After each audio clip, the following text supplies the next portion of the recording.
It's Tuesday afternoon, and you know what that means. It's time for Randominity with the Random Christian Show. Today, the Random Christian Show is interviewing comedian and actor Paul Vato. Do you love shameless promotion of your product or brand? Are you looking to branch into alternative marketing opportunities? Do you want two random hosts to pump your product and brand for 2 hours every Tuesday? Presenting sponsored packages for the Random Christian Show are available now. Just email the randomchristianshow@gmail.com for more information. The Random Christian Show is proudly supported by The Advisor. The Advisor is a Facebook group created by Colonel James Neil Broadus, composed of multi-talent such as actors, directors, artists, writers, and more. If you fall into this category, contact them on Facebook at The Advisor. Intro music provided by the Dead Campers. Check them out on Spotify and at deadcampers.com. Next week, the Random Christian Show is interviewing photographer Rob Broadman. My name is Andy, and now here's your host, Christian Random.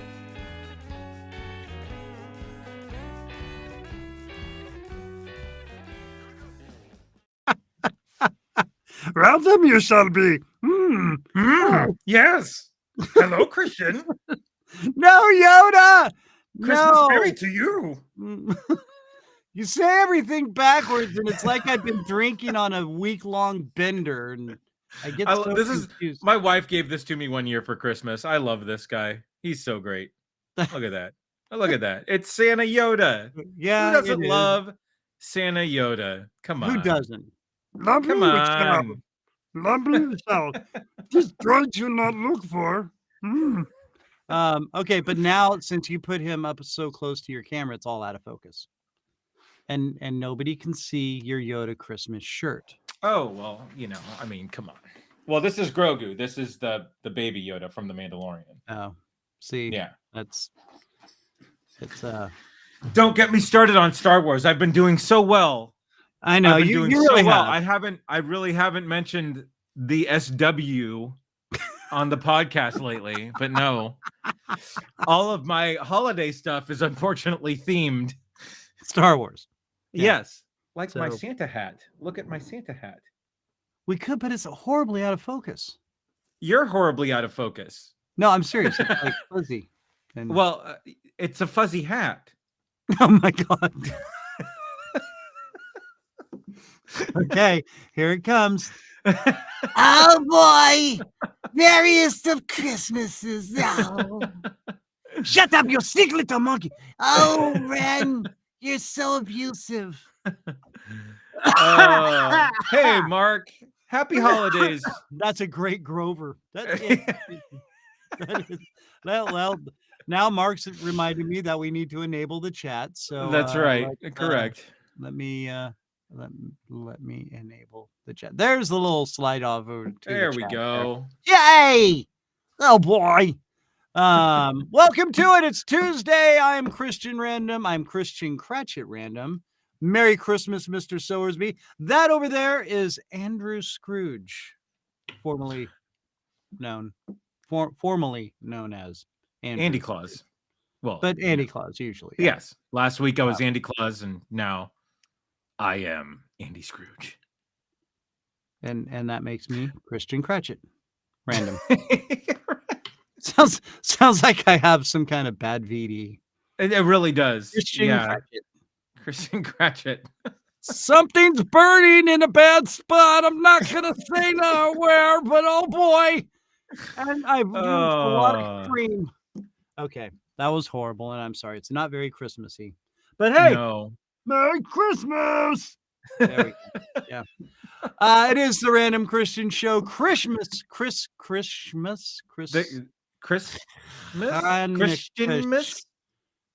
It's beginning to look a lot like Christmas. Christmas. Christmas. Yes. And it is the Christmas edition, and we have the very talented, very skilled, and all over the this guy is multifaceted actor, comedian, talented Paul Vato on, man. Yeah. I the more I started looking even further into what I did know of him, I was just like, dude, seriously, this guy is Yeah. a busy man.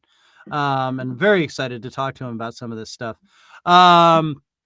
So, hey, and by the way, it's not too late. You can still order these stocking stuffers, the Random Christian Show hats. Hit us up on the website, therandomchristianshow.com, or just go straight to therandomchristianshow@gmail.com and say, hey, Christian, need one of those hats because they're sexy. And nothing says sexy like, Random Christian hat. Ha ha ha. Yeah. Yeah. Monica's got 5. They might just And get she there earned in them all. time. They might just get there in time to stuff in your New Year's stocking. Oh, yeah. Oh, well. The New Year's fishnet stocking. Well. Hey-o. All right. Okay. Boldly going where no man has gone before. Very true. Yeah, that just made it weird. All right, did. so which I'm really good at, by the way. Hey, yeah. All right, party on, Garth and Wayne. So we are in our Christmas attire. So Festive gear. that makes it festive and fun. And what else makes it festive and fun, Andy? Christmas music. Well, that true. Or how about a holiday random 9 list? Oh, wow. What a beautiful segue into our random Christmas holiday list of 9 random days of Christmas. Right. Yes. It's the 9 random days of Christmas. So what did we get on the 9 random days of Christmas? Well, hey, Merry it's Patsy Christmas, Ann. Merry Christmas. Merry Christmas. All right. So yeah, we're okay. Don't I have music for the random? I do have I have where is it? Oh no, that's the random questions of insanity. That's what I was thinking. Right. Of. No. Yeah. Sure. Wow. Yeah. Welcome to the Random Christian Show, where we just bumble along and stumble along and rolling. Keep them doggies rolling. It's the random 9 list of the holiday version, which makes it the 9 random days of Christmas. Are you ready to play? There it is. See, I knew I had music. I just forgot which button it was. Really, that's all it was. Okay, sure. So, all right, 9 random days of Christmas. Should we sing these? Yes, I think we should. I think it's pretty appropriate. So okay, so Sam and Dave don't work anymore. But okay, so there you go. Claire, drink some water. Drink it. Yeah. Relax the throat. Easy. Easy, you 12-year-old boy. I guess I'm still in work mode. That's horrible. All right. So I'll start it off. On the 9th random day of Christmas, this was brought to me.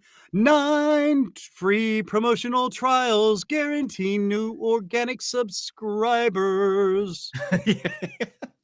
Not a day goes by that I don't get a message on Twitter. Yeah. Hey, is your podcast not getting enough results? How about we give you a free trial? No, you're just a bot, and you're going to use bots to make bots do their bot thing, and So I love the Apple comments that come through. What a great podcast! So much great information. Yeah. Clearly, you didn't listen because there's no good information on this show. Yeah. Oh, yeah.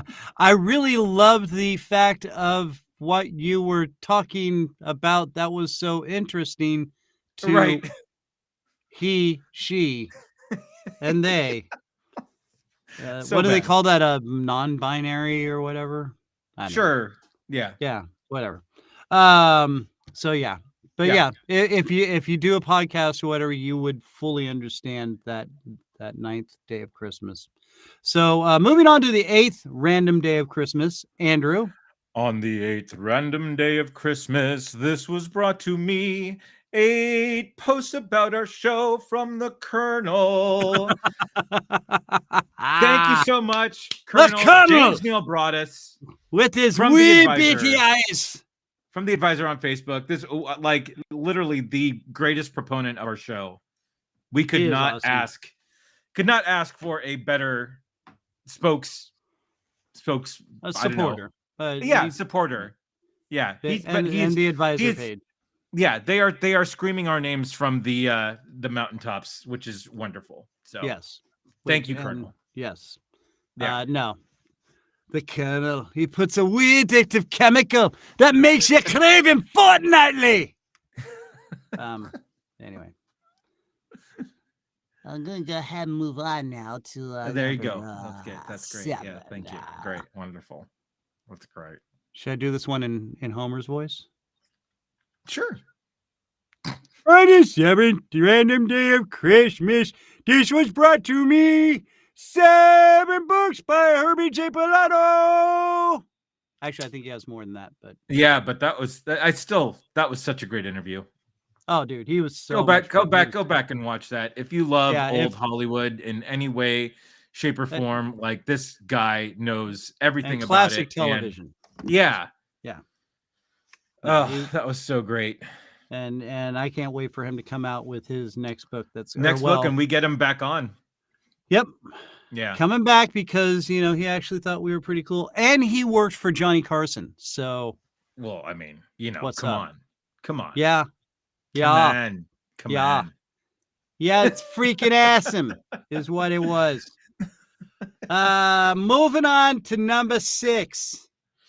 I'm trying to make Mark feel more comfortable because he's from the Northeast there. So. Oh, that's why you're doing it. Yeah. It's wicked awesome. Sure. Okay. Right. Okay. So, number 6. Number 6. On the 6th random day of Christmas, this was brought to me. 6 ghosts from Angel Vato. Woo! Yeah. We should get her back on. That was a fun interview as well. Yeah, she was. She was a lot of fun. I can't wait to My I know sister she was busy doing stuff, but yeah.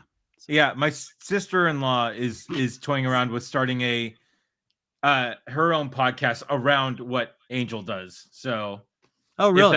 If that happens, I want to try to hook them up. So, yeah. All right. Yeah. Spooky time on the old Andy's side. Yeah. All right. So number 5. Yeah, number 5. I know we need to move on. On the 5th random day of Christmas, this was brought to me. 5 Travis Dunn spankings with a paddle. It's very appropriate that you got this one and not me. Yeah, it was. Even though he seemed to have some kind of affection for doing a paddle. But the Travis Dunn spanking video is really the gift that keeps on giving the whole year. Because he keeps sending it to you over. Yeah, that's right. Yeah. and he always has that look like. I'm so happy we do not live in the same town. No, we're state. Right. State. And Texas is a big state, and I'd still be a little paranoid. Oh yeah. Like if he was on one end, I was on the other, it'd be like he could find you. I just heard a door shut. He could find you. Shut. Yeah. There's footsteps. Something's going on. There it is. Yeah. So, all right. Yeah. Moving on.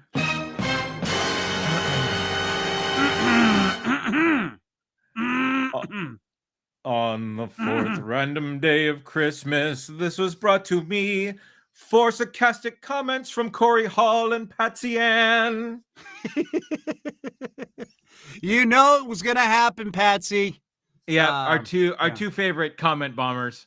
Yes. Actually, but I think I think we can add Mark to that list now. Oh yes. I think Mark's part of the evil three of our of our comment bombers. He's the third musketeer.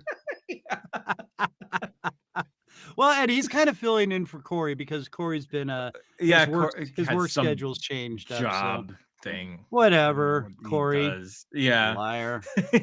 And you are awesome, Mark. Yeah. You're my guy. You're my guy, huh? All right. We're moving on. Yes.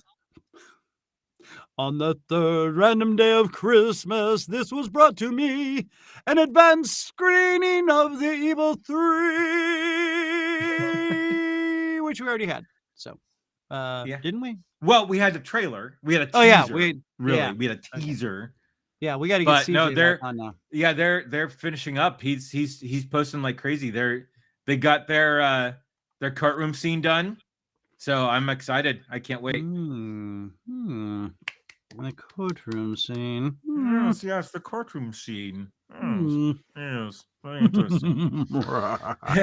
Okay, number 2. On the second random day of Christmas, this was brought to me 2 cats that Matt gets to play with during the show. We miss Matt. Miss Matt. We miss Matt. He doesn't miss us though. No, but we miss him. He really doesn't. But yeah, that's okay. And him and his cats are doing fine, by the way, just so everybody knows. They're all doing well. In fact, they just got back from Disneyland. Well, not the cats, but they went to their annual Disneyland trip. Everything was well and doing fine. So let's see. So where are we? Oh, well, we're number we're 1. Here. Number 1. Here it is. Here's the number 1 random day of Christmas. On the first random day of Christmas, this was brought to me 1 acknowledgement of Batman being almost as good as Iron Man. You know what? For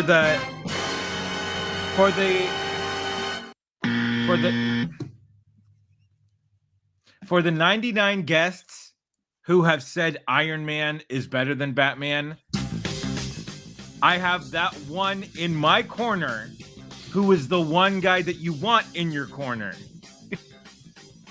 Thank you, Bishop Stevens. Thank you, Bishop Stevens. I thought you were talking about Robin. No, Bishop Stevens is on Team Batman. Yeah. I don't know about that. I'm pretty sure in my corner. Pretty sure Bishop had been drinking a little bit before the show. So is that why he likes Batman better than Iron Man? I think he's confused. I think he had a little bit of the sauce before. Better than nippy there. All the T-shirts that he owns, all of the posters he accidentally bought under. No, Christian, no. Well, that's it for the Random 9 holiday list. 9 random days of fun and frivolity, all shot to hell with 1 reference to Batman. There it goes. There ain't no bat belt that's going to save that one. It's gone down the crapper. And now here we are. Welcome to it. It is the Random Christian Show. Heyo. And heyo. Now, I am so excited because, this guy is just awesome. Been everywhere. You know him from MadTV, the Sarah Silverman show. He's been in a movie with Nick Cage. We're going to talk about all this. Ladies and gentlemen, let's bring him in from his own podcast studio, Paul Vato. Hey. There it is. Here I am. What's up, fellas? Thank you for having me. What's up, buddy? Thank you so much for how are you? Us, my man. Oh, wonderful. I got so excited. I was listening you do the intro, and I was like, oh, my God, who's their guest? He sounds so exciting. This guy's cool. I got to make sure I watch this. I got to make sure. Yeah. Then I was like, oh, it's me. No, I'm not that excited. Oh, well, okay. Well, welcome to the show, my man. Thank you so much for being here. Yeah, I mean, dude, seriously, I was like kind of getting worried because you are like 9 different places all at once, really. I've been known to do that, especially when I was living in LA. I would be at different parties, and people were like, "Weren't you just at this other party?" And I was like, "Oh, you know what? That might be my twin brother." But yeah, I'm everywhere. Well, we are so glad to have you. Now, you are right now in Vegas, correct? That is correct. Okay, so you're living in Vegas with you got your cigar shop there. What's the name of the cigar shop? Well, it's Vato Cigars, but I no longer have the shops. COVID and divorce kind of took care of that. But I still have the brand Vato Cigars, which I find that it's fantastic now that I think as I was getting out of the cigar business, comedians are getting into cigars. So I'm always like a second off on my timing. Timing. Every single comedic podcast, they're all smoking cigars. So I'm still in the business, but I just don't have the physical locations. Oh, okay. Well, but so like off the old interweb is what you're saying, right? That's correct. So people can just reach out. Just come to paulvato.com and you can connect with me there, especially if you want to, create your own cigar, your own brand. I've been in the cigar business since the 1900s, so I know the business pretty well. Whoa! Now wait a minute. We can make our own cigar? Sure. Yeah. We can go anywhere from you just taking something that I've already created, or creating your own.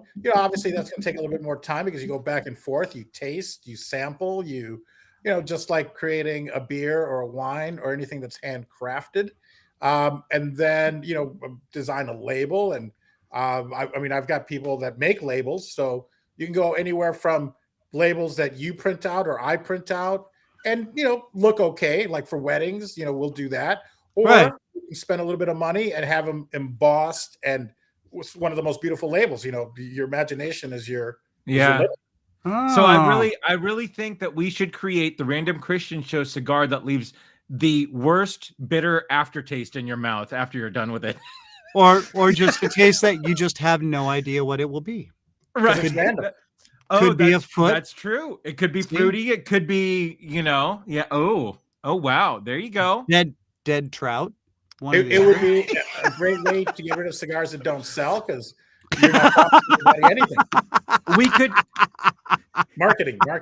We could be the jelly belly of the cigar community. There you go. Peanut butter. You shove these two butts together and hey, look, it's a banana ripple. Boom. Oh my gosh. Hey, Paul, we've got a marketing scheme for you now. Let's do it. Let's run with it. All your leftovers. Just kind of shove them together. Hey, somebody roll this up. We're gonna sell that.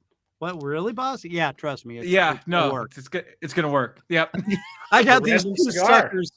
I got these two suckers out in Kansas City. They'll sell anything. Trust me. So yeah. Boom. Where is it? There it is. Hey, all right. But this is really cool.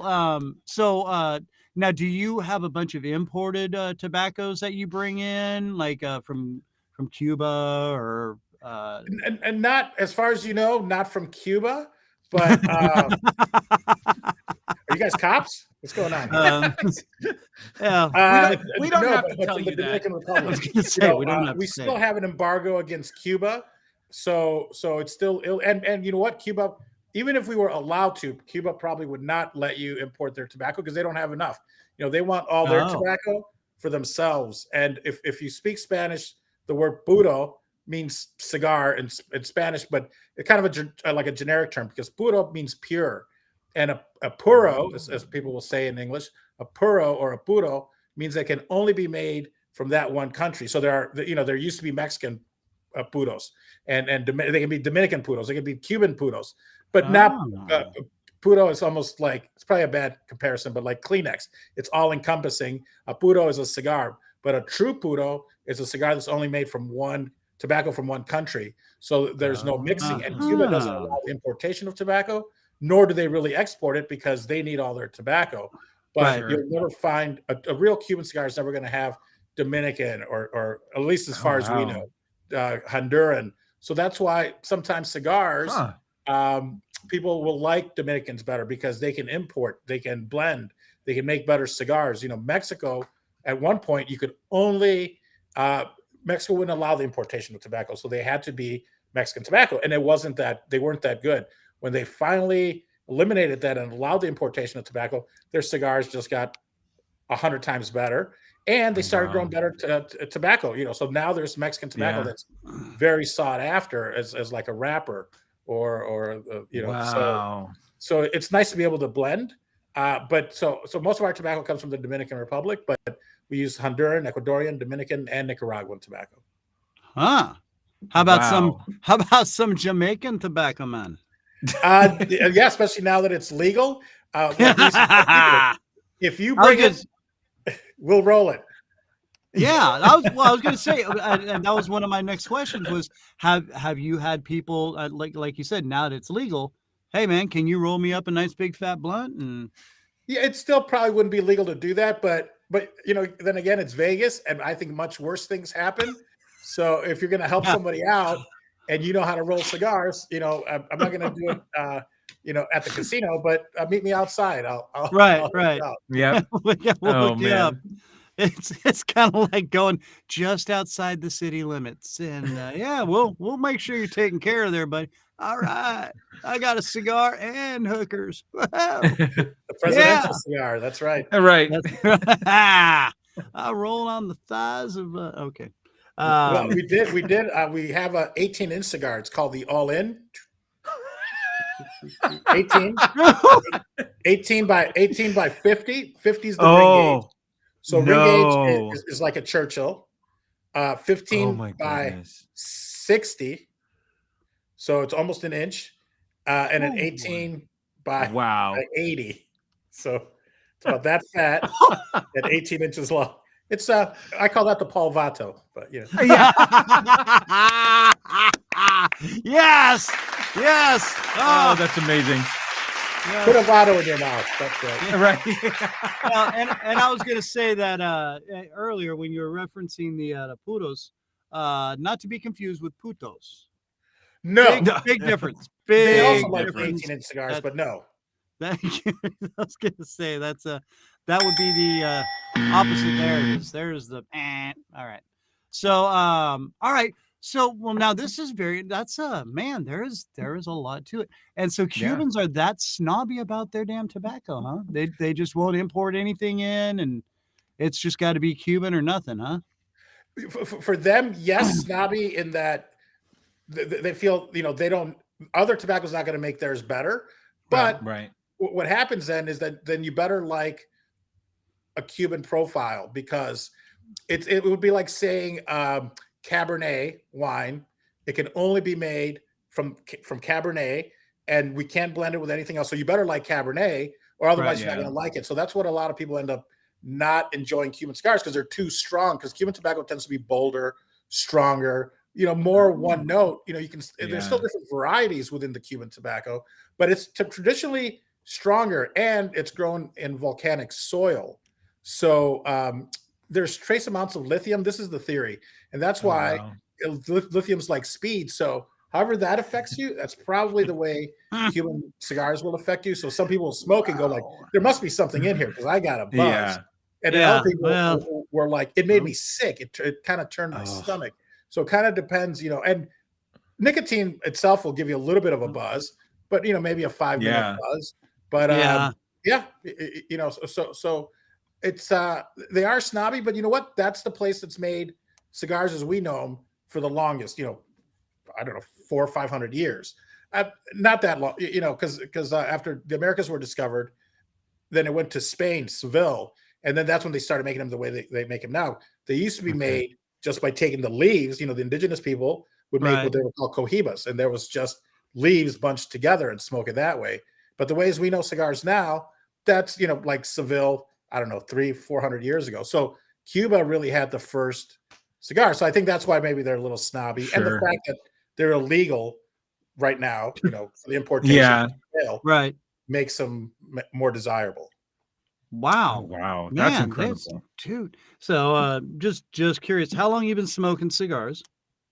Well, I like to say it's not an addiction, it's a passion. Right. And I've been not addicted for so is my cocaine. Yeah, I just like the way it smells. Right.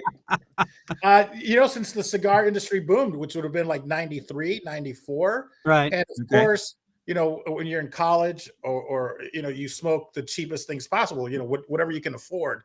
Yeah. And it just coincided that my first business was a gourmet ice cream and coffee shop in Geneva, Illinois, called it Oberweis. If you're from the Chicagoland area, you'll go there. Oberweis. I love it. Let's just say when I bought it, I was 200 pounds. When I sold it 7 years later, I was 300 pounds. Right. Good. Kind of like my past cocaine addiction. It was worked in the opposite though. So in the opposite way, which is nice. I guess that's what I should pick up so I could lose a little bit of weight. But I probably wouldn't. So it was just I got into cigars then, but it was just because I wanted to buy them at wholesale so I wouldn't have to spend so much. Sure. But then I just started selling cigars in like 93, 94, and the cigar boom was happening. It doubled every year. Right. Wow. But cool. Yeah, I mean it gets really in depth with the way they I mean, hey, I'm an old smoker, from I smoked Lucky Strikes and Camels, and I thought being fancy was smoking some Dunhills every now and then or something. But I always stuck with the old Red Apples, the old Marlboro Reds or whatever they were. Sure. And then just became whatever was cheapest. So yeah. But no, that's I mean, now my stepson, it was actually him and a buddy of his were going to go and open up a cigar shop. So I heard a little bit about it from him, but not as in depth as this is. I mean, it's very intriguing. I mean, I love the history that you've learned off of all this and stuff. It's very cool. Wow. Yeah. You know what? Maybe I should do like a master class on tobacco. But if your stepson still, if they do it, let me know. I'd be more than happy to share what I've learned over all these years. I know people are tuning in going like, I thought this guy was a comedian. And right. We're getting there. Cigars. We're getting there. The funny stuff happens when the funny stuff happens, people. Quit being pushy. Damn it. Well, and now there was something else I was going to ask you about. Your yoga. Your yoga that you're doing. What's all this about here? Yeah, it's called cigar yoga. No, I'm kidding. It's not. We roll you in some leaves and bend you and flex you. It's and people ask, "Oh, is it hot yoga?" I'm like, for me, all yoga is hot yoga because as soon as I start doing it, I'm sweating. So I started a lifestyle brand called Bad Hombre Yoga. There it is. Thank you very much. And it is because I got into my ex-wife got me into yoga. So I was the joke is I was 2 pounds away from eating for free because in Vegas there's this place called the Heart Attack Grill where if you weigh 350 over 350 you eat for free. But I knew that if I because you'll be a 1 or 2 time customer. I would be 500 pounds right now. So, and realistically, I think I when I was 2 pounds away, I remember Derek, the guy that owns the D Casino in Circa. I was like, I'm 2 pounds away from eating for free. He goes, throw a couple rolls of quarters in your pocket and go.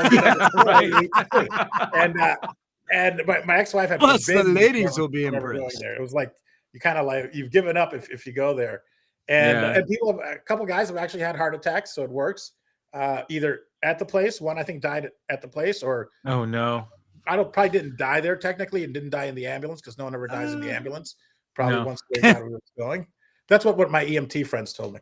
And and then another guy, like as he was going to get on the bus, dropped dead of a heart attack. But I guess they use it for advertising.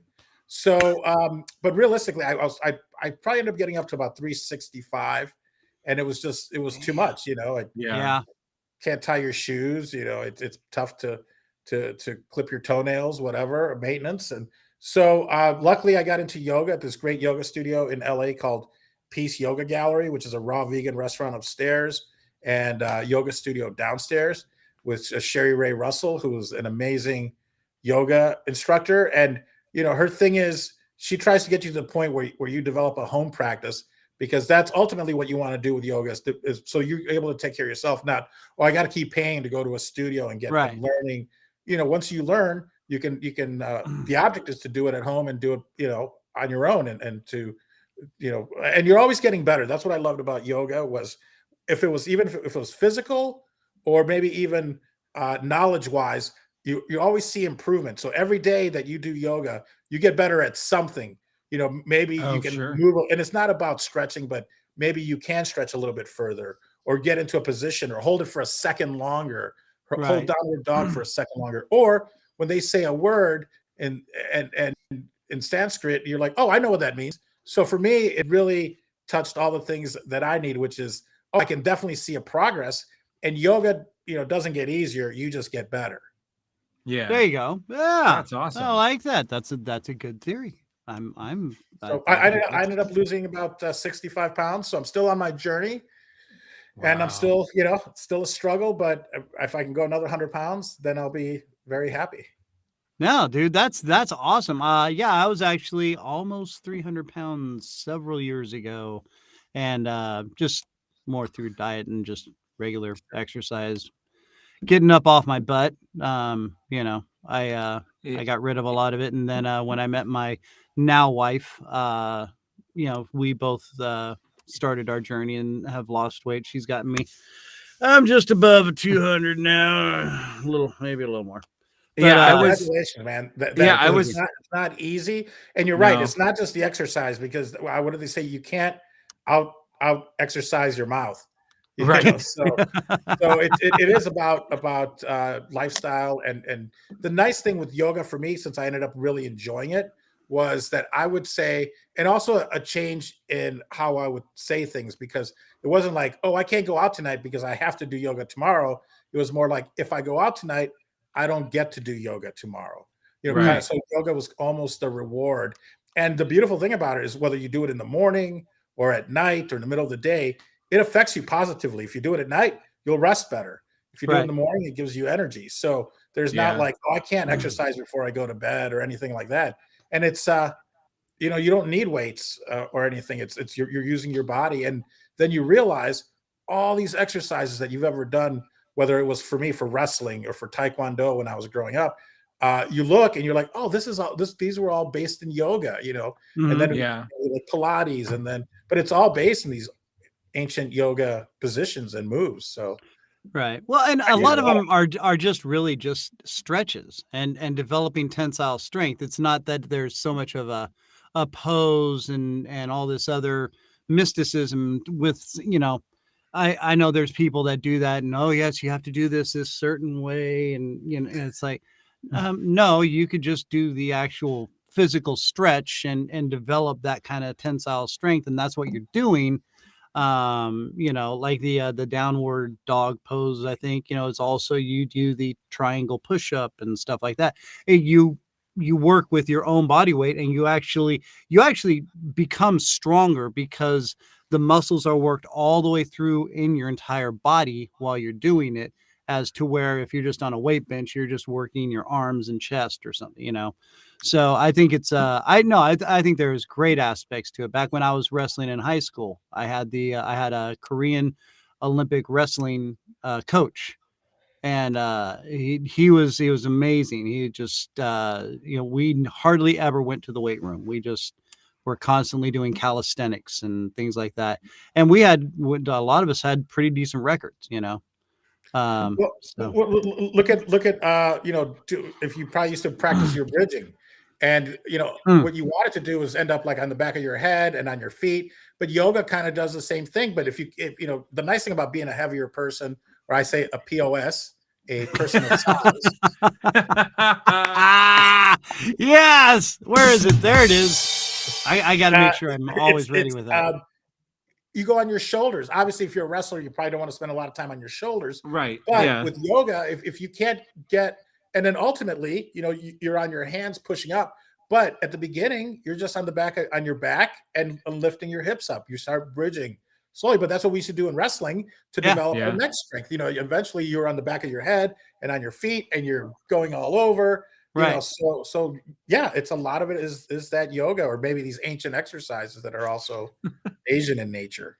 Right. Yeah, dude. Oh man, we're getting pretty deep with all this. I thought this guy was a comedian and comedy. Where's the funny crap, man? Yoga. Right. The hell, I'm supposed to be laughing, not learning stuff. It's making my brain hurt. Well, and now, okay, so let's go back to you were talking about back where you came from. You originally grew up in Chicago, Chicago, where we don't got an accent. Chicago, don't be a jagoff now, okay? Over by there by the south side. There you go. Yoga and cigars. I was in the suburbs. I grew up in Wayne's World. I grew up in Aurora, Illinois, which is a western suburb of Chicago. And until Wayne's World, you'd always just say Chicago because no one knew Aurora. Yeah. And then I found out about Second City and Improv Olympic, and just started going into the city after I'd owned my ice cream and cigar shop for 5 years or something. So in like 97 is when I first started going into Chicago to study improv. Okay. And now, dude, I was very impressed with the fact that you got into Second City, because that is just an amazing place. I mean, you learn so much. I actually tried to get in there, was flown in when I was in the Central Coast, flew in. This is back when I drank a lot, and showed up an hour late for my interview, and they just said, "No, go away. You're not serious." And so then I flew back with my tail between my legs and felt like a big idiot. But that's dude, I was so wanting to get in there. So wanting to get in there. Yeah, it was an amazing experience. And you had to audition and to get into the conservatory. Yeah. And I think I just went straight to the conservatory because I'd already studied at Improv Olympic. Yeah. So it was one of those things where I didn't have to do. I think there was A through E, and then you audition to get into the conservatory. But since I'd already done Improv Olympic, I just auditioned, got into the conservatory, and it was amazing, because you learn how to put up your own show. Yeah. You get to work with people, and you see kind of what they're doing on the main stage.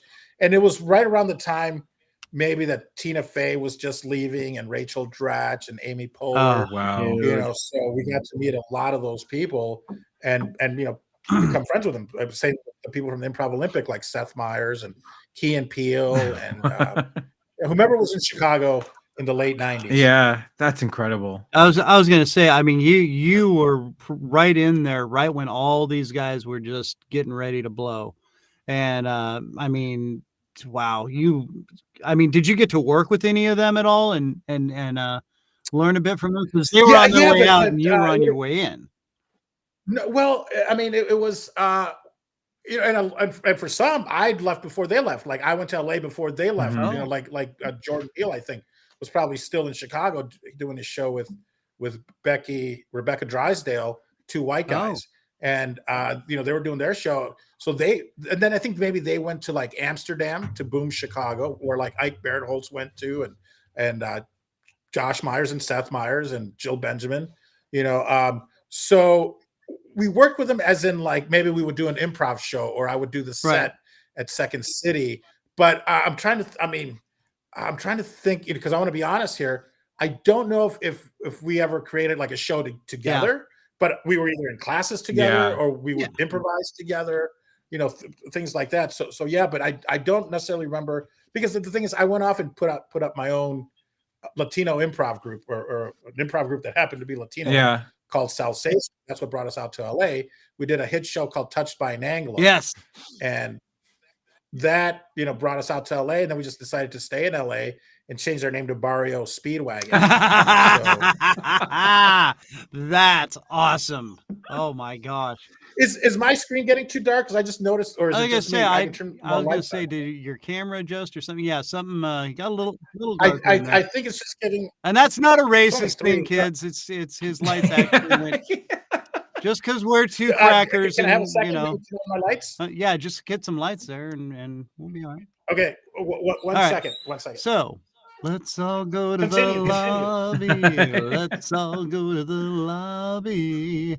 Let's all go to the lobby and hit the light switch. Look at that! I can cover Andy's face perfectly. Well done. No, perfect. That's great. Yeah, there you go. No, that's it. Okay. Wait, now I have to go down here. Okay. But that just covers your eyes. Right. So if you're just joining us on the audio podcast edition of the show, we are speaking with Paul Vato, cigar aficionado, yoga master, and just damn funny, good guy. He's spreading the lights. Christian? Yeah. I'm Batman. So, Batman, let me ask you some questions about what you do with the boy Blunder. Yes, I don't feel well, and I've thrown up inside my mouth. Sometimes I feel like Darth Vader has one up on me. Okay, now we're back to the show. Hey, it's Paul Vato on the Random Christian Show, and we were just speaking with where he started out back in the Chicago area, working with Second City and the Improv Olympics, or IO as they like to call it. The hip kids call it the IO, correct? Well, yeah, because what used to be called the Improv Olympic, but the Olympic Committee had an issue with them using the word Olympic in anything that's not the Olympics. Interesting. So technically, they got a cease and desist. Oh, and as my friend Brandy Stillwell likes to say, anytime you say the IO, you follow it up with rest in peace. But I think it's back. I think Improv Olympic, our IO is back. But, so maybe online, maybe in Chicago. Okay. Not exactly sure, but I think my friend Rachel Mason, she's maybe running it. So I don't want to misspeak. Oh, sure. Check it out. Yeah, no, Christian and I are old radio guys. And so we know the whole thing where you have to promote a certain large game that happens in February, but you can't say the name of said game or you're just going to get sued your pants off. So the big game. No, the absolutely big game that happens with that oblong pigskin thing that Right. The big game. That's a super way to right. Yeah. And you know what? I mean, it is a super way to think about it. And I just get like a big bowl of nachos when I do that. And I think it's perfect. It's just perfect. I thought you were going to smoke a bowl. Well, yeah. See, there we go. I do live in Oregon, and that is extremely legal to do here. I think it's not only legal, it's encouraged and it's the state. It's the state weed, right? It's a Super Bowl, bro. Right? It's awesome. Yeah, like it can't be. It's funny. Last year, 2021 must have been 2020 or 2021. 2021, I think. I did it wasn't a Super Bowl commercial. I mean, a big game commercial. It was. We're smoking Super Bowls again. Yeah. But it was for Uber Eats, and it was with Mike Myers and Dana Carvey. Our part didn't make it into the Super Bowl, but theirs did. It was Dana Carvey, Mike Myers, and Cardi B. But Alice Cooper also did these Uber Eats commercials for them. And my part, we ended up being on YouTube, which I think is the world's longest commercial. Right. It's an hour and a half, and it's basically they looped us. But we were all dressed in different versions of Wayne and Garth. That was Garth. I still had a beard, so I had blonde hair. Oh my god! And a beard. Oh wow! And it was an Uber Eats commercial thanking every single restaurant that's on their platform. Just scrolling. Oh, wow! 10,000. restaurants or 50,000, I don't know, 60,000. So for an hour and a half, it just scrolls every, by state, Alaska, every single restaurant in Alaska that's on the platform. And then we just, we did certain stuff, and then they just looped it. So it looks like, we're there for an hour and a half, whatever it is that we're doing. But so I think it must be the world's longest commercial. I don't know. Oh my God. That'd be interesting to know, because I mean, yeah, I could see that. And wow. Oh my gosh. That's funny. I mean, okay, so it was just scrolling and you guys were doing your thing. Yeah. So they had different versions of Wayne and Garth. They had like little babies dressed like Wayne and Garth. They had dogs, I think, dressed like Wayne and Garth. And then they had, I think there was like a black Wayne and a black Garth, and then there was Latino Wayne or Garth and a female Wayne, and so then they would just pair us up randomly. And I think at one, like we're playing like old school video games. Yeah, Nintendo. Another one, I think we were just dancing, and another one we were just like sleeping. So, and then of course, all the footage, they just cobbled it together and looped it for an hour and a half. Oh my God! So if you go to the Uber Eats YouTube page, and I must have put it up as well, because I think I edited just where you see where I'm in it. Of course, if you go to my YouTube channel, I believe that I have it up there. Oh wow! Okay. Yeah, now what's is it just Paul Vato, or what's your YouTube channel? Yeah, Paul Vato Presents. Okay. But if you go youtube.com/Paul Vato, or if you go to paulvato.com, way at the bottom, you can just click directly to my YouTube channel. All my links are Twitter, Instagram. Cool. Everything. And we will have a link on our webpage, therandomchristianshow.com, to Paul's links and website and all that, and your cigar website as well. Which I'm almost thinking of taking up cigar smoking, because I'm kind of intrigued with the history. Especially if it's got a little bit of that extra some, you know what I'm saying? Take a little bit of that special cigar. Okay. We'll make it work. Paul, ever the salesman. Here we go. We'll rule you what you need. So coming out of this, the Chicago, and then you moved to LA. Now, when did you get hooked up with MadTV? Is that something you auditioned for? Did they come to you? What happened with that there? Yeah, they came to me, and I was there early, so I got the part. No, I'm kidding. Almost did it.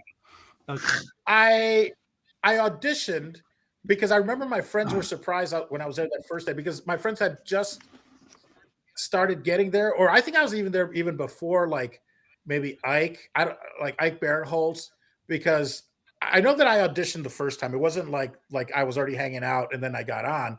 I actually auditioned for something.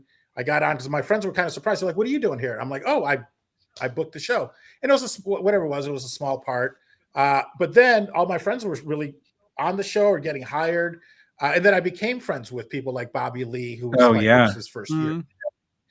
And Mo Collins, who's now like on Fear of the Walking Dead, and Will Sasso would pop in every now and then. And so I was there after he was already gone, but he was still coming by to hang out, and so I met him through there. Paul Vato, he and his brother Peter Vato, they're twins, and they were in, I think, like the Princess Diaries movies. Oh yeah. Played Edna, Mrs. Garrett, in like the Facts of Life. Shows.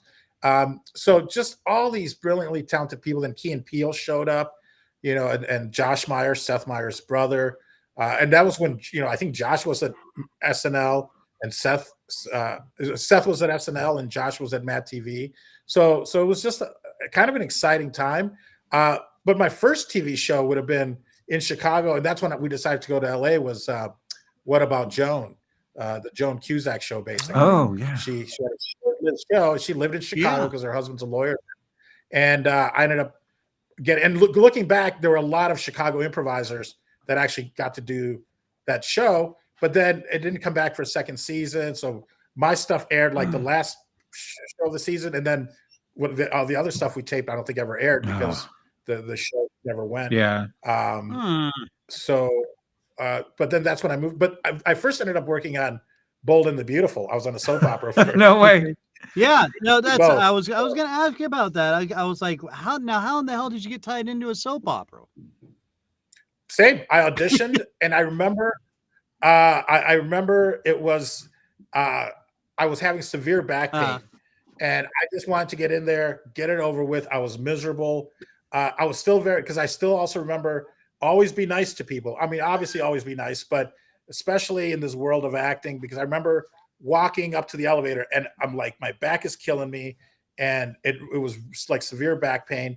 And this lady was coming up to the elevator. So I just held it, I kind of held it open. She walked in and I was just very cordial. Hello, good day. And it turned out that she was in the casting. I can't remember if she was part of the casting, and I don't know if that helped or not, but I just remember going like, I just got to do this and get out of here. So I don't want to say I half-assed it, but I was kind of miserable, and maybe that helped because it was a bad guy. Obviously, obviously I was a bad guy, and I had longish hair, and I just remember, we had a machete that was part of my character. But yeah, I got to work with Ron Moss. I was on there for a couple months. The storyline lasted, for a couple months. Wow. And to this day, I talked to someone, and they were like, "Oh," he goes, "That was my first week. That storyline was my first week, oh, wow. 20 years ago," and they still remembered it because. In these soap operas, One Life to Live, The Young and the Restless and Bold and the Beautiful, they were always just love stories. Right. There was no action. We kidnapped the guy, so we were like in this fake country in Latin America, and there was fight, there were motorcycles, and there was stuntmen. Like I had my own stunt person, and I mean it was just crazy. So to this day, I think they still talk about it. That's how funny. Exciting that. Yeah, you brought depth and tragedy to the Bold and the Beautiful, man. And they never killed me, and they always said we're going to bring you back. They never have, but so maybe one day Caesar will make a comeback. Yeah, maybe you should incorporate the role back into a phone call. Hey, listen, we got a situation here, and I'm about to take it out on you, huh? No, Jesus, whether you like it or not. Remember that machete? Still got it. Still got it. You should have killed me. So I'm taking your dog out. The funny thing is then, and again, I got this before I even knew, like years before I even met my future ex-wife. But then when I finally met my ex-wife Sarah, turned out that her godmother had been the head writer for Young and the Restless for 20, 30 years out of Chicago.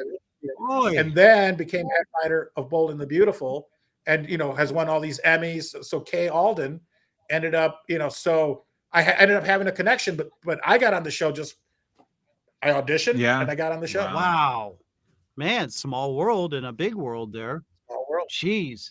And then now how much would you say this is true? It's not what you know, it's who you know in the biz.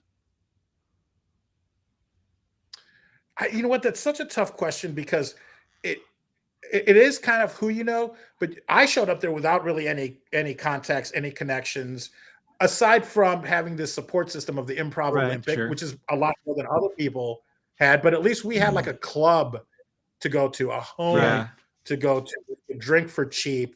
You could start kind of mingling. But as far as auditioning and things like that, I mean, we didn't really know anyone. So I think it's also sticking around where you get to know people and they're like, oh, I like this guy. Like, now that I've gotten back into acting for the past couple of years, I mean, like this past year, I've auditioned for Lopez versus Lopez, which is George Lopez's new show, 3 or 4 times. I haven't gotten anything yet. And I've seen who has gotten it. And I'm like, oh, okay, I get it. They're kind of a well-known stand-up comedian. Even though I've worked with same with Cedric the Entertainer, same thing. But they keep calling me back. So that means I'm not messing up. It's just around the corner. And it could be they're thinking, well, you know what? We should save them for something better. Right. A lot of times, and then a lot of times you're like, okay, but I'd rather have it now because it's going to be around next year. I don't want to insult your show, but I don't want to wait around for something better. I'll take it now. And then you can always still bring me back and make an excuse as to why it's the same guy that played this small part is back. I don't know, but it helps to know people, but it's still, I'd rather hire someone that I know is going to be there on time. Yeah. You should never tell me that. That's going to be there. Rather than, and when I first moved out from Chicago, it was like, as soon as I get something, I'm going to tell all my friends, if I get something or if I get my own show, I'm going to bring them out from Chicago so we can all be together again. But then you start meeting people that are here doing it, LA or Hollywood, that they've left Kansas or Ohio and have come and they're doing it. You're like, I think I'd rather give them the chance because my best friends didn't even leave. Right, I was going to say, they're actually out there busting their butts. Yeah. It is, I think, who you get and who you get to know. Because even if I were to work with somebody right now that's in college, that's tomorrow's PA, that's tomorrow's assistant, that's tomorrow's director, that's tomorrow's producer. So it is somewhat who but it's also, I think, just showing up and doing the work. Yeah, and absolutely, and that's the one thing I've always respected in the biz. It's there's especially like when I was in radio and stuff. People that all of a sudden they're the new program director, and well, what have you done? Oh, well, my dad knows this guy, and that's my uncle, and so I get to, I went to school for this, but I really wanted a business degree. And then why are you the program director? And why you don't have any idea? This is why our music selection sucks right now. And then there are also those guys that would come in like during my shift and go, you need to cut it short. You need, I'm pulling ratings. Why are you complaining to me? And it's, so those kind of people, the people that are out there that work their butts off from the ground up and put in the time, put in the effort, put in the hours, the sweat. Those are the guys you want around you because they're right there with you. You guys are in the trenches together, and and look at me and Andy. I mean, Andy, I never knew before. Andy had another podcast. I brought him on, interviewed him about his podcast. We hit it off. Yeah. And he's now my co-host, and he's made this, the show just that much better as what it was. So actually the show's better because Andy's here, and I'm just really. I didn't want to say that out loud, but yeah. Well, because I'm offering so much to this conversation, of course. Huh? Right. Oh, that was Andy. Yeah. I'm sorry. What'd you say? No, that was no. Everything's fine. Don't worry about me. I'm just gonna be right here, guys. Right on. Okay. Very good, Andy. Good. We're glad you're here. I thought you fell asleep. I'm sorry. No, that's okay. No, I'm just gonna. I'm gonna sit back here. So hey, Paul Vato's here. Paul Vato's here. I didn't even realize. Okay, Paul, how are you? I'm doing well. Thank you, Andy. It's nice to meet you finally. I know, right? Well, he doesn't let me talk all the time. So, but Mark Sowersby just jumped in and said, "Batman." Yeah. Andy is a huge Batman fan. I'm a huge and at the end of the podcast, Paul will get that reference. Yeah, you'll understand here. Yeah. We do a bit at the end of the podcast called Random Questions of Insanity, and we give you sort of a Rorschach test of questions that you need to Random questions of insanity. Guy, I don't know where that guy is, and it jumped scares in us out of nowhere every time. I actually have a little puddle under my chair. So all right, but now okay, so you and yes, I was gonna say you've worked with some amazing people too, dude. Cedric the Entertainer, you already dropped that name. Sarah Silverman, hello. And I mean, God, there's a list. And I mean the fact that, like you said, with all these people out of Chicago working in the second city in the IO, I mean, man, was it a lot of fun? I mean, was it just a lot of work so you didn't get to have fun, but then you had fun afterwards? I mean, man, this is just so cool. You have a laundry list of people that you got to work with that I know helped you, but you also had to help them. And that's the great thing about that, man. And it's, so what was the best part of all that? Well, as far as being in Chicago and the Improv, or then moving to LA, a little of both, as it progressed. Well, I mean, it wasn't easy because I still had my gourmet ice cream and coffee shop in Geneva, Illinois, and luckily my mom started helping me. She started working, and as if you own a business, you know that you don't have to pay relatives, so that worked out. Especially mama tips, yeah, right. Especially mama tips, yeah, that's right. So, thanks to her, I was able to, because if I had to do it now, there's no way I'd be able to do it because, our shop would open at like 6 in the morning for that, a little bit earlier because there was a 6:05 train into the city. And then we were open till like 10 p.m. Yeah. And maybe even later on weekends. So for me to, work for a few hours and get in a car, drive to Chicago, study improv, hang out, come home, do it all again. Sometimes I would just drive right to the shop and sleep there because I knew I'd have to wake up anyways, and might as well just sleep at the shop and wake up in a couple of hours, open it, do it all over again. So it wasn't easy, but the connections and just discovering the joy of improv and the power of improv and the power of yes and, I think made it all worthwhile. And then moving to LA, we were just going to do the show for I think a month. The Barrio Speedwagon. The Barrio Speedwagon presents Touched by an Anglo, and it was Touched by an Angel was on it. That's right. So it was topical then. Now people probably don't even know REO Speedwagon and don't know Touched by an Angel. Maybe the younger generation, but so we got people laughing right from the get-go. Yeah. I mean, we had such sketches as Who Wants to Be an American Citizen? Because who wants to be and the more questions you answered, the more you get a green card. Yeah, you get full citizenship, and that of course was the Indian guy because he was the smartest one. And we had it was the Asian dude. Yeah, and it was played by Amr with a turban and all that, and Amr was half Colombian, half Pakistani. So it was like, close enough, Indian, whatever, So we got away with a lot of stuff that I don't think we maybe get away with now. Our closing number was the Wetback Street Boys. And my God. Oh, that's awesome. Yeah. So it was a boy band singing the ode to the Hoochie Mama. And I was in prison garb.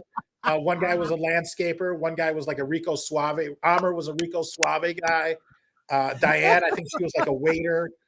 We had a maid, so it was like all these stereotypes. And it was between that and Cinco that we were trying to figure out what we thought Wetback Street Boys was a better. And for those that don't know, a wetback is a derogatory term for like an illegal Mexican that swims across. Even though we walk across the river, it's you people that have to swim across the whole ocean to get over here. But that's not bad. Yeah, that's neither here nor there, right? Yeah. You just took the smarter route. That's all. That's you. Hey, look he's swimming. I'm just gonna walk across. It's like walk across. Call us wet ankles. I don't know. Well, and we can get away with that because I've married into a Latino family, so it's fine. Oh, I feel sorry for you, my friend. Well, she's half Latino, half German. So there you go. It's it's the Midwest. So it makes perfect sense. And American Indians. So yeah. Of course. But yeah. So now, okay, let me ask you this: out of all the you've Chicago, Midwest, Las Vegas, and then Los Angeles. Where do you feel most comfortable? Well, most comfortable, Chicago. I mean, that's home. Yeah. The city, the people, and then living in Chicago for a little bit of time really helps. But it's just such a beautiful city, wonderful city. But you cannot beat the weather in Hollywood, in Los Angeles. Maybe San Diego, but I've never lived there. But we used to live on our boat in Marina del Rey, and that was just peaceful, wonderful. But the weather, you can't beat the weather. Even Vegas. I mean, right now it's freezing. It's like 45. I'm sorry for those of you in the Midwest.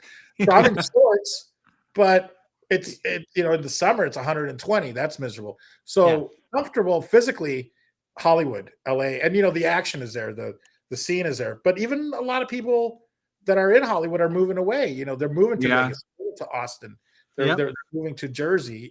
But I LA wouldn't be so busy if it wasn't the place to be. So. Right. Yeah. Oh yeah.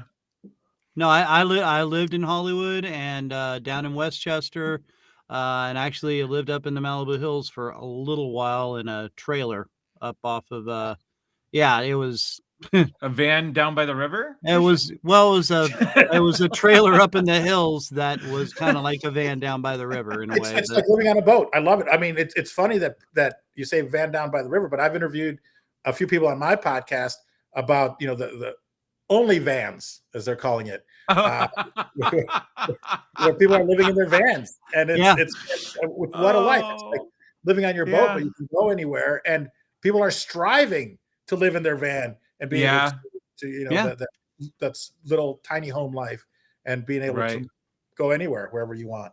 Oh yeah, dude. If I used to have an 84 Volkswagen Vanagon camper. And if I could have that back, I would do anything in the world to have that back. But they are so phenomenally expensive now. It's not even funny. Yeah. But yeah, no. And I told you, the Hollywood, dude, especially, dude, what is not better than sleeping on a boat? It just rocks you to sleep, and then obviously you're in this protective area. So it could be thundering and there could be a huge chop out there, but because you're, at your dock and tied down, just rocks you. Oh my gosh. That's the only thing I miss about California is the ocean and sailing and surfing. So, and it is too quiet though for somebody that's used to the city life. You're literally like, I think we're going to get murdered because you hear everything. The boat next to you is creaking. It could be an older boat. Just all the, and then all of a sudden the seals are. Oh yeah. The sea lions. Dude. Or like in the middle of the night, you get that seagull that comes tropping across the top of the boat, and you're like, "What the hell is that? What's going on? What's going on?"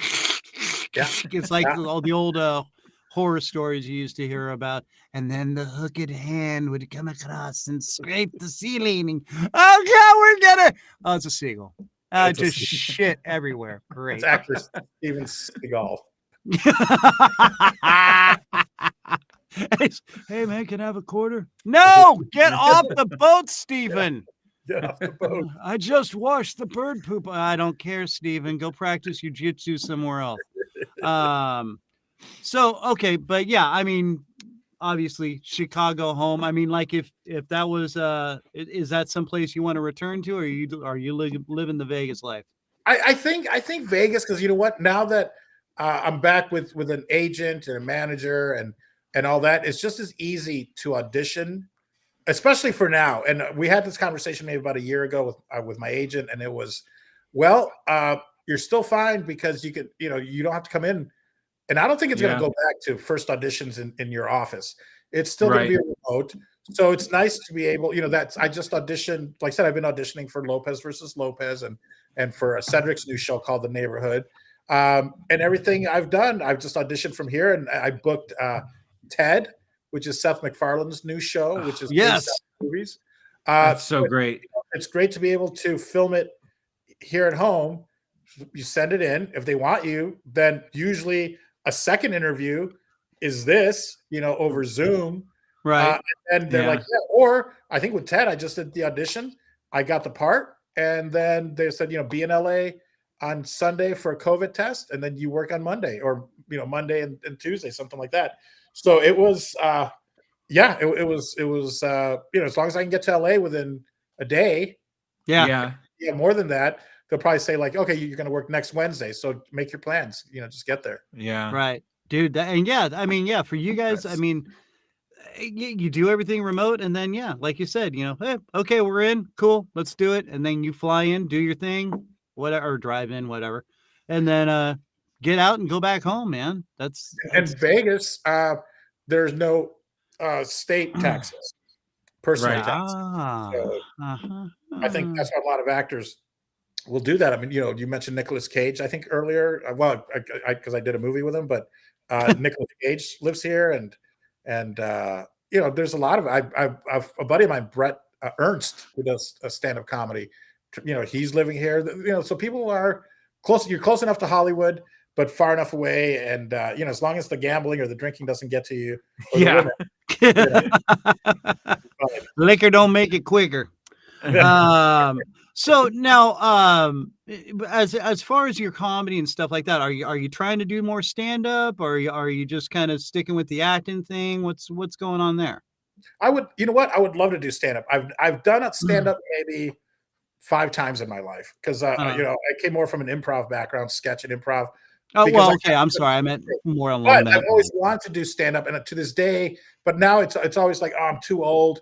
But I still want to do it.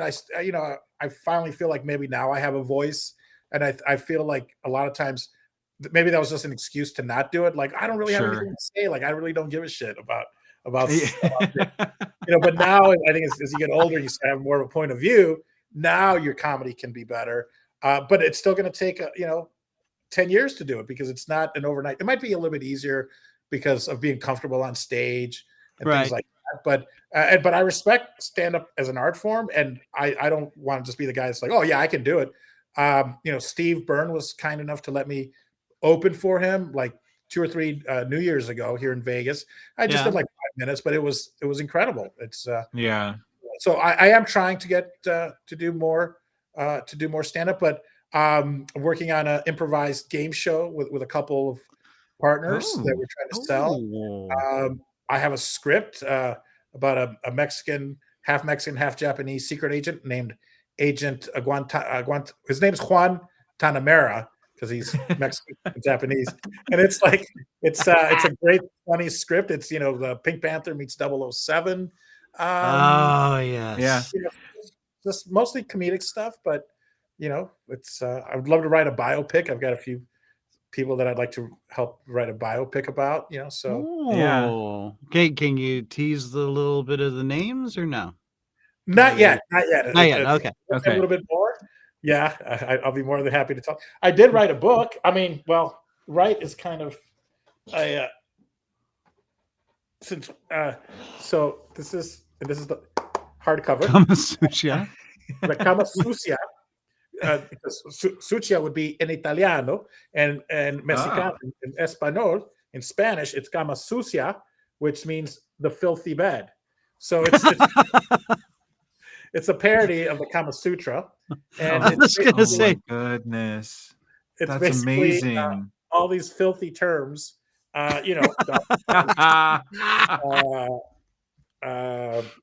Indian cockburn. Oh, that doesn't feel good at all. No, daisy chain. Not that I know. So if anyone's interested, you can just go to vato.tv or paulvato.com and you can find it on Amazon. I was going to say, is it on Amazon? It's on Amazon. And more importantly, even if you don't buy it, if you can just give me a 5-star rating. just like this show, if you just happen to come across it, but 5 stars. And congratulations, I think maybe to both of us on your show and my show being on Good Pods, one of the top shows for the year. Yeah. For the year, you are number 13. Now that is comboed, not just independent, but both out of sponsored shows, or I guess pro shows, or whatever you want to call them, non-independent and independent. We are number 53 for the year. So yeah. Amazing. Congratulations. But yeah, dude, I mean, and you just started yours this year, so that's amazing. Yeah. That is awesome. And I've gotten to catch. Well, and that's the other thing we need to bring up is your podcast, which is Paul Vato Presents, a Celebrity Centric. I didn't want to say that too fast because then I pick up a down. So, but now your podcast, let's tell the folks a little bit about your podcast that you have on. Well, it started because and I've been in and out of podcasting, if you will. Back when we lived on our boat, we had back in like 08, 09, we had a show called The Smoking Lamp is Lit. And I think it was on something called like UTV, or it was something that maybe I'm sure is no longer around. And it was a video podcast.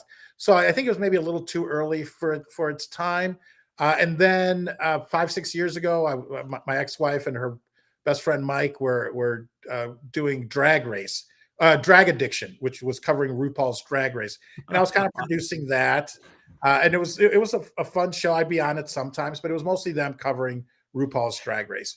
And then Rode had a contest that they wanted 1 to 2 minute podcasts This would have been a couple years ago. And I like during COVID, maybe 2020 or 2021. And I was like, you know what? I can do a 2-minute podcast. So I did two different ones. And one was Paul Vato Presents. And the other one was the Super Secret Celebrity Show, which was basically me interviewing a secret celebrity, but it was basically me talking for about a minute and a half, introducing them. And then as soon as they started talking about something exciting, like, oh, but more importantly, I'm here to promote my new film, I'd be like, I'm sorry, that's all the time that we have. Oh, that's incredible. So I would just do, maybe a solid minute of me. Hi, I'm Paul Vato. I'm an actor. I'm an improviser. I do voiceover. I'd list all my credits. So I really got through all my stuff. You can find me at paulvato.com. And now our super secret celebrity is, and there's like awkward silence. They'd be like, do I have to introduce myself? I'd be like, yeah, you got to introduce yourself. And that'd be kind of shitty to them. And then they'd be like, okay, well, wow, okay, weird. I'm, Bill Cott, for example. I had Bill Cott, who was the voice of the ambiguously gay duo on SNL. Oh, that's right. And he goes, oh, yeah, okay, hi, I'm Bill Cott. You might know me as the voice of the announcer for ambiguously gay duo. I was Mr. Larry Tate on The Wizards of Waverly Place. But Paul, what I'm really here is I'm here to talk to you about my new project. It's great. It's a new orphanage for the kids or whatever he said. I can't remember. That's all the time. He goes, what do you mean? I go, I told you it's a 2-minute podcast. It's for this road contest. So they either yell at me. Joe Stapleton, who does color commentary for World Series of Poker, was like, yeah, that's all right. I'm kind of used to that anyway. So it was like sad almost, like he was just resigned to just, okay, whatever. That's so funny. Like, I get the guy from Fast and the Furious, Noel G. Hector from Fast and the Furious. And I think he was like, he goes, you know what? Fuck you, Vato. I'm going to talk to your dad. And then I put in sound effects, like steps running, the door slamming, and then his car going, off down the street. He was furious and he left fast. So it's just that's great. Yeah. So that's what kind of really got me into the podcasting. And then but then I kind of used it to then go, hey, would you like to be on my podcast, Paul Vato Presents? And then that's more like what we're doing now. And it could be 35 minutes, it could be an hour and a half, it could be 2 hours. Anthony Citrick, the guy, he was in Idiocracy. And he was on George Lopez's show. He was his driver on the show. We went for like a couple hours and just chatted about his, as a rapper, as a Chicano rapper, Latino rapper, and an actor, comedian, and all that. So that's Paul Vato Presents. If you go to paulvatopresents.com, you can find them all there. One of our most popular ones is with the guy that owns Owl. I'm wearing his little thing here, Owl, which is a great app that I'm a brand ambassador for. Jason Hill, that's gotten just a ton of listens, and it's because it's more financial. And I guess I'm saying this because it is a celebrity centric podcast, but I feel that people can be celebrities in all fields, whether it's finance or podcasting or social media. So if I find you, if you're interesting, I'd love to have you guys on. Maybe Andy talks a little too much, but other than that. Yeah, we have to cut off. We have to cut off Andy's mic every now and then. Right. Yeah. Yeah. Actually, I have this button over here that I can just do this. So much better. See, he gets so yippy yappy, and it's just really annoying after a while. Can't hear us right now, right? Andy, have you learned your lesson, Andy? Yes, I have learned my lesson. Santa Yoda. Yoda Santa. Oh, using the force. Or don't speak. There is no. I don't know what I'm talking about. Yeah, we need to really leave that to the pros there. No, and that's kind of like how this show kind of developed. It was just me doing random little fun things, and hence the name. And then it just kind of grew up more into a kind of, hey, why don't you come on my show? And, I started bringing people in that I think kind of make things better for everybody. I've had a doctor on here that's on TikTok that gives out free advice, things like that. And I'm like, dude, that is so cool. Would you want to come on my show and promote it? And So that's what I did. Yeah, Andy, the same thing. I thought their podcast was fun, and I said, "Hey, come on my show. Let's." Of course, it was supposed to be a cross promotion, Andy. And so, Andy, are you still doing your other show? Do you still? Do I am still doing. Yeah, it's called the Rum and Regret Podcast. We and we do a lot of TV, movie, and video game reviews. Well, send me a bottle, and I'll be on your. There you go. Well, you send him a cigar, he'll send you a bottle. And done. Well, you know what? If you don't mind, I'd like to also mention the other. I'm a co-host, which I enjoy because when you're the host, you take on a lot of the responsibilities. For Paul Vato Presents, I'm doing it all. That's why I'm a little bit behind right now. I'm sure somebody's watching, going like, "Shouldn't you be editing the podcast that I was on instead of being on somebody else's podcast?" But it takes both ways. You have to be a guest and you have to be a host. So for the one I do, it's just me. I record it live on Fireside, which is Mark Cuban's app, and then I have to download it, edit it, and put it back up. So I also enjoy being a co-host with AJ Film Talk with AJ Dean, where we talk to mostly people in the film industry, whether they're directors or actors or producers. But she takes on all the heavy lifting of editing and putting it back, and she'll do it within 2 or 3 days. So it's fantastic. I just kind of sit here like Andy, right? And, take my moments, and be the face. Right? We're kind of the face. We're kind of the face of the podcast, right? So, yeah.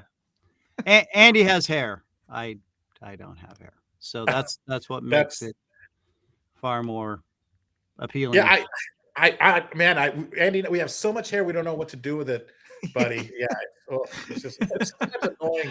There's such great heads of hair. I know. Yeah, it's just it's so easy just to get this perfect every day. It really is. It's hard. It's hard work looking this great. Looking as good as me is what he was about to say. I think so. It must be so. I would hate to be bald. No, I know. That's why I have antlers on my head. These are stapled here. This is. You think this is a Christmas hat? It's not. They've been implanted into my head. Yeah, but okay. So your podcast was very fun, but I didn't know about the other one, so that's cool to know. All right, I'm gonna have to make sure I check that out. AJ, she's the host. And she's wonderful, because she knows a lot about the film industry and has a lot of connections. So we just same thing, again, it is more Hollywood based, but it's kind of like new Hollywood. And it's almost, I don't want to say a master class, but some of them have been master classes in mostly motivating people to, hey, you can do it. You should be doing it. You should be creating your own content. Don't give up. Don't give up. Sometimes we're so close, all that. So yeah, it's a fun show as well. Right on. No, that sounds awesome. I'm very intrigued about this now. And we actually, we've been tapping in this group that we're involved with, the advisor page on Facebook. They've got a lot of young talent that are actors, directors, producers, writers. I think that's how I found Mark actually was on the advisor page, or maybe I turned Mark onto but he's an author. And just amazing group of people that are coming up. We just had Bishop Stevens on. He's been in a bunch of films. He was in Empire. Oh my gosh, what was the other show that he was on? That was, Anyway, I forgot. I know. I do. I know. Terrible co-host. Yeah. Well, I'm a terrible host because it took me a year. I kept hounding Bishop to get on the show for a year, and finally, the guy's just that busy. He's one of those guys. He's just a mover and a goer and a getter, but great guy. So much fun. And you're going to be hearing about him. Definitely. Obviously, I'm not that busy because you just asked me this morning to be on. I was like, yeah, I'll do it. That is so not true. That is so not true. I've been hounding you for a while, actually.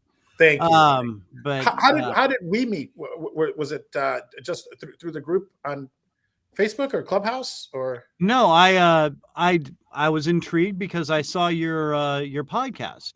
Oh, got it. Okay. I listened to some of your podcasts and I was like, hey, do you want to cross promote? And you were like, oh yeah, maybe.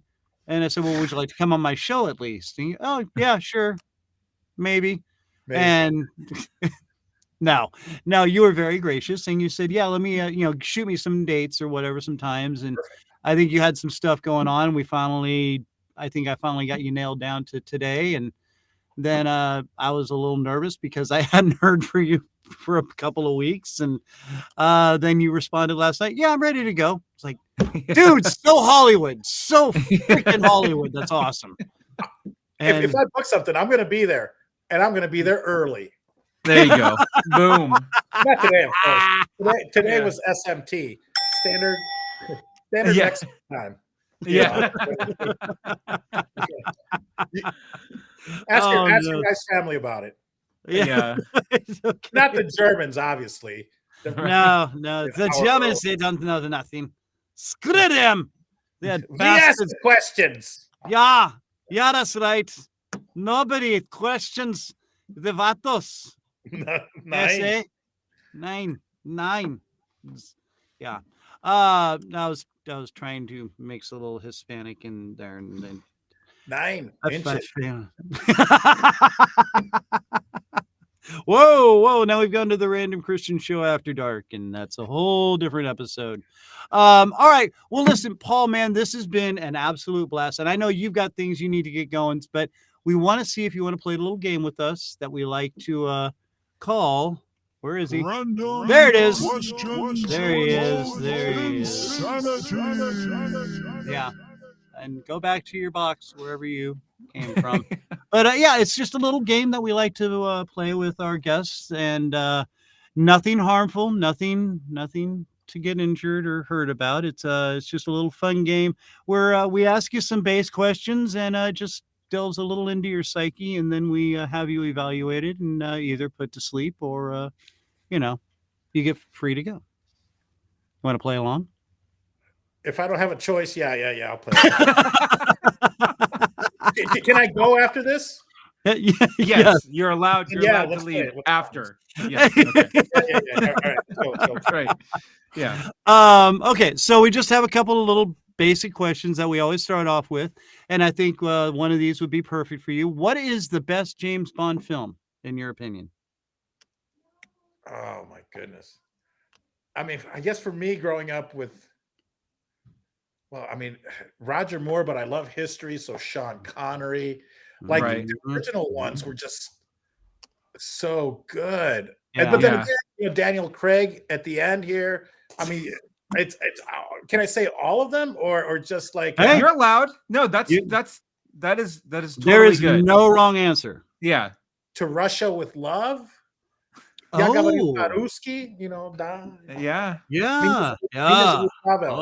Yeah. Cagdila. But and then who was that random guy that was also a James Bond? I mean, there's just so many. So George Lazenby did.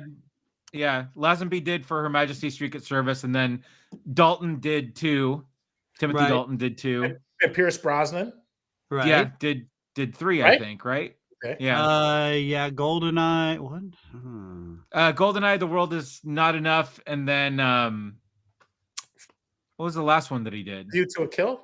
No, View to a Kill was more. Oh, that was Roger Moore. And that was Christopher Walken as the bad guy. Brilliant. That's a great Walken. That was pretty good, Andy. Wow. Fantastic. All right. I'll just be over here. All right. Okay, but no, there's really no wrong answer. Can you turn off his camera or no? You know what? Actually, yeah, I can. It's better. Much. Oh my God. Much better. See, yeah. Hey, the Random Mandy Show. Yeah. Yeah. And the fact is, I have the ultimate power over here. So. All right. Well, nice knowing you guys. Gotta go. Yeah. Right. All right. So no, that's a perfect answer. Really. Really all of them. Because really, I saw Roger Moore first. I was like, that's James Bond. Right. But then as you get older, you're like, wait, what? Like other right. And you start learning about acting. You're like, wait, other actors can play the same character? Like, wait, what's going on? Because it was Roger Moore, it was James Bond, but then you're like, there used to be another James Bond? Like, wait, who's Sean Connery? And then you're like, who's the old guy? Who's the old? Was that his dad? Like, what's going on? And then they're replacing him. You're like, how can they replace Roger Moore though? Right.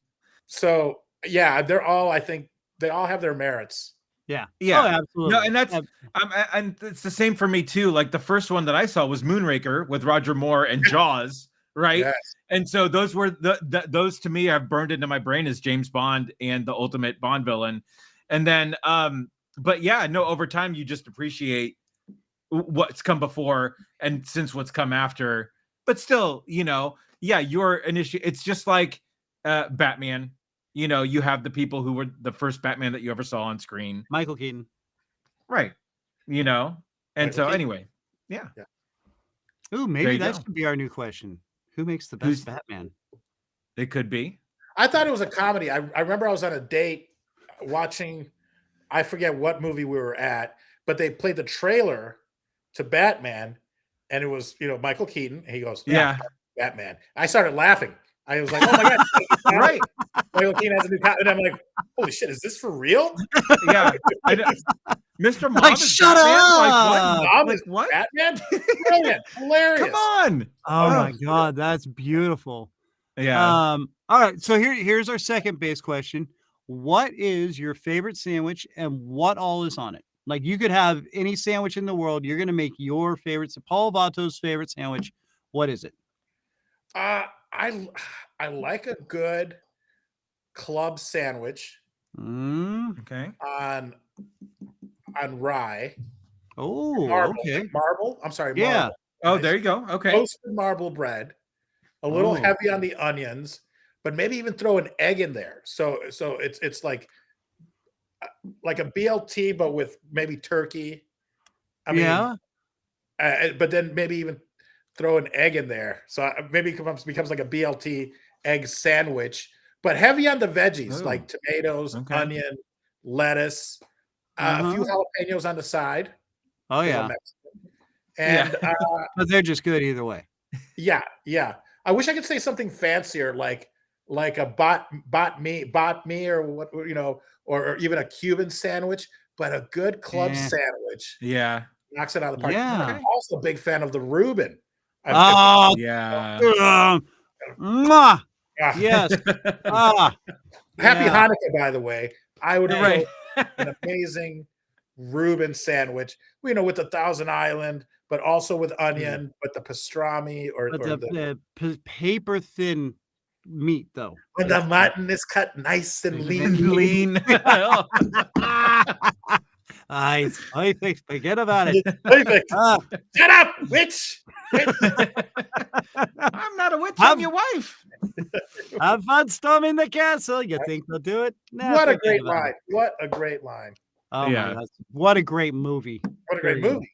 Dude, what a great if Rob Reiner wasn't such an anti-smoking fanatic, it's probably my favorite movie ever.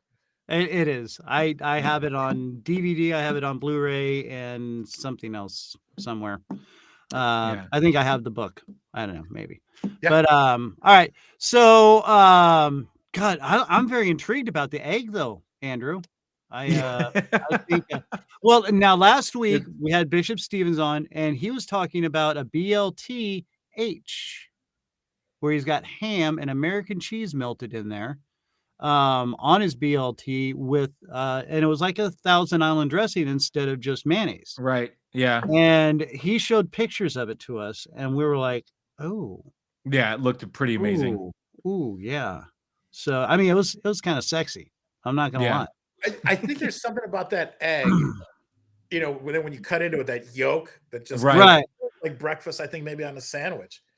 I mean, try it. Yeah, I could see that little thin sliced in there. And not a scrambled egg. It would have to be like an over easy egg or, Right.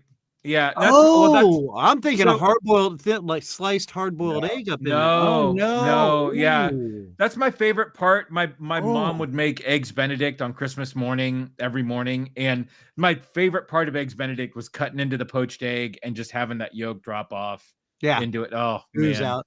And then the ham and the English muffin was just like, it's a pretty perfect food, I think, It really is. If there's something that all you could live on, I mean, eggs might be fine because you can prepare them different ways, but it's still an egg, but it's just perfect, I think. Yeah. Lean meat, big cigar, and yoga. Mark's got it nailed. Paul Vato, the king of dichotomies. Right. Yes. Oh crap! Your health, folks. On the skull. Yeah. And this is the big cigar. What's a better pet, cat or a dog? I'm gonna go with cat. I used to be a dog person, but growing up, I was a dog person.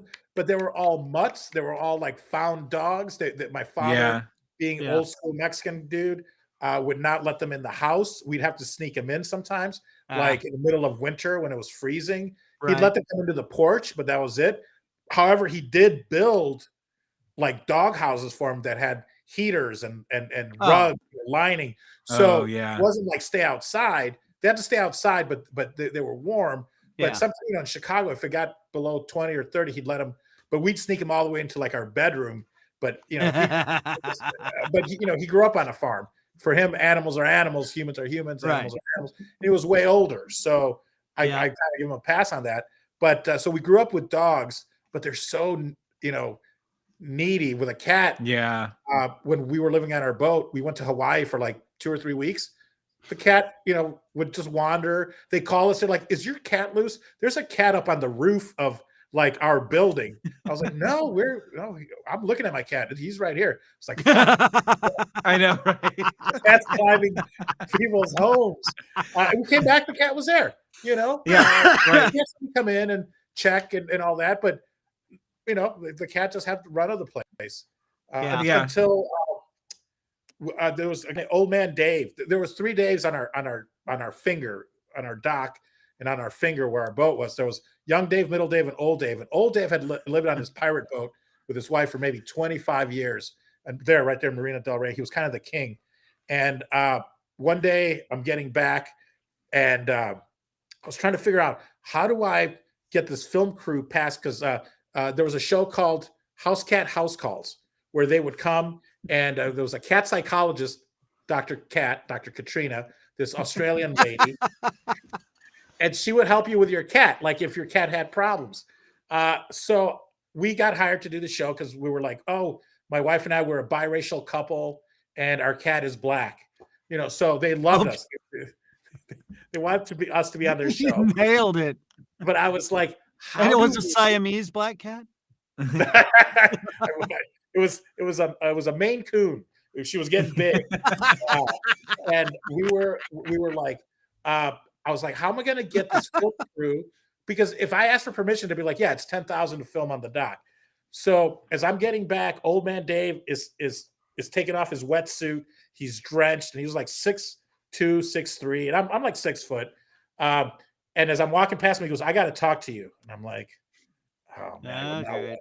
He goes, "Your cat has been bullying my dog." And I go, and I'm looking up at him, and I go, "Oh my God!" But I'm covering because I'm laughing. Right. How can a cat bully a dog? And so I'm kind of like, "Oh my God!" And I'm like, "What happened?" Because I really want to hear what happened. He goes, "Well, your cat was prancing around the dock, and my dog tried to jump off the boat and missed it and landed in the water, and he couldn't climb out because I had to jump in the water to pull him up." I'm like, "You know what, Dave? I'm so sorry." And I'm trying to keep a straight face. I go, "I'm so sorry." As a matter of fact, we've hired a cat psychologist to come and work on our cat. Oh my God. And he looks at me like, "You're such a liar." I'm like, "All right. The problem is they want to film it today. Like they want to say, and they're right over there." Right. And he goes, "When?" I go, "Like today at 4 p.m. I go, "Is that okay?" Because I knew once he said it's okay, I'm like, we're set. He goes, "Yeah, okay." And sure enough, 4 o'clock, the crew starts, and I see him on his boat, like, huh. It's like, bitch. And then, it was a show where, because our cat Ruby, she would play fetch. She would she would ride around on my shoulder like a parrot, so I just walk around with the cat on my shoulder. And then we did the show, and I'm like, they said they got to come back again, like tomorrow to film. And he was like, "Fine." He goes, "As long as it fixes your cat."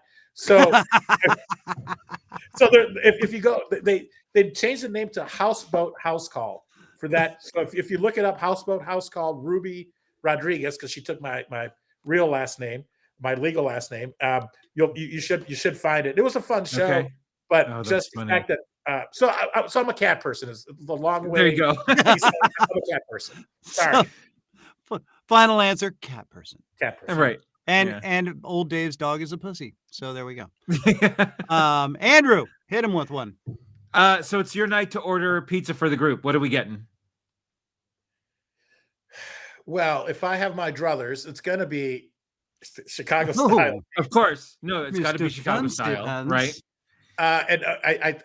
But the extreme, a super thin, crispy, maybe I don't know if it's New York style, but it's also Chicago style, where they're very thin, crispy, cut in small squares with the corners that everybody wants, like the little corners of pizza. With I like everything on there, like a Supreme. Sure. Like as I've eaten less meat, I don't care that much about it, but you can throw everything on there, and I'll be happy. If you're gonna do anchovies, which I like, maybe on the side, just so that you can just put one or two, and jalapenos on the side, but everything else can go in there. Olives and onion, green peppers, everything. So it's one extreme or the other, but for posterity's sake, I think Chicago style deep dish pizza. Is going to be my go-to. Who makes the best Chicago style deep dish in Vegas right now? Oh, in Vegas, I think we have a Giordano's out here. Oh, okay. Oh, wow. All right. Yeah. Which is an iconic Chicago. Right. Yeah. Oh, yeah. Pizzeria. But so I would have to say Giordano's. Okay. Yeah. The company I work for, I work for a trucking company. We actually have truck drivers that go to Chicago, and they'll stay overnight. They'll grab Giordano's, bring it back to us. Fantastic. Oh my God. But Chicago, it's a day old and it's cold. It doesn't matter. Doesn't matter. It gets better. But there's Pizzeria Due, there's Pizzeria Uno. There's a lot of great ones in Chicago, but Giordano's is probably, or Geno's East, Geno's West in the suburbs, in the Chicagoland area. But and I'm sure maybe now there's more, but I haven't been back in so long. Right. Okay. Let's go deep dish. Let's see. Let's go. Where's your happy place? Screw you. Anyone that says that's lasagna. Right. And I know who's saying it because you're from New York and you're eating your super plate pizza. So screw you. Yeah. You don't even said anything, but I'm cutting it off at the pass. There you go. No more BS. Yeah. Okay. I'm sorry. I interrupted. No. Go on. No, you're all right. Where is your happy place? Oh, I don't know. In a Lucky Pierre, which is the middle person in a three-way.